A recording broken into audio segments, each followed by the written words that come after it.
Hello mga beshi, magluluto po tayo ng munggo. Ayan po, patuyo na po yung ating munggo. Linagyan na po natin siya ng tubig para lumambot siya. And then, habang nagluluto po tayo ng munggo mga beshi, nagluluto po tayo ng pansahog na konting baboy.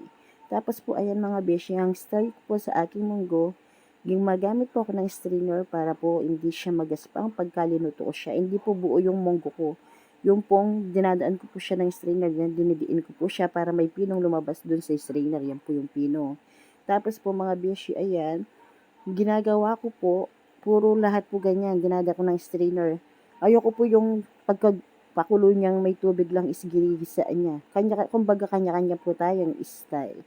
Ayun mga beshi, paluto na po yung pansahog natin. Dun din po tayo magpiprito ng ating or magigisa ng bawang, sibuyas, at saka ampalaya.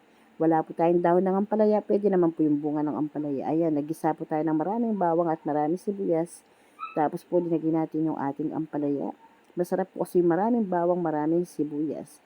And then, mekos-mekos lang po natin siya para yung ampalaya is maluto mga beshi ko.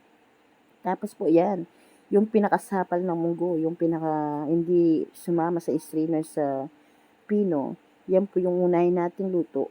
Siya yung unahin natin gigisa para po hindi siya magaspang pag kumain tayo ng munggo. Hindi lang po tayo gumamit ng kamatis. Wala tayong available na kamatis, kaya yan na lang po. Tapos nag-boost po tayo ng konting-konting tubig lang dahil po may liquid na po yung nadaan sa strainer. And then naglagay po tayo ng asin. And then mekos-mekos ulit po ng konti mga beshi ko. Tapos po, ayan, dahil kumukulo na po siya, linagyan na po natin yung ating sinala sa strainer na munggo. Yan yung pong pino. Yan po yung ginagamit nila sa hopia, yung mapino yung kinukuha. Tapos po, binus na rin po natin yung ating pinritong baboy, yung pansahog sa ating munggo.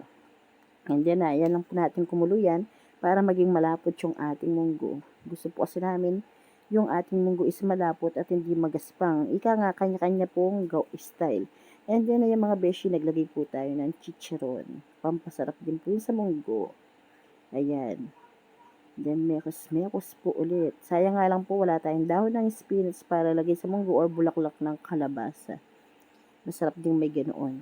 And then, mga beshi, ayan, kumukulo na po siya. Malapit na po natin siyang plating. Ayan na po yung ating masarap na munggo. Ayan, malapit po siya mga beshi. Hindi po siya yung masabaw na masabaw.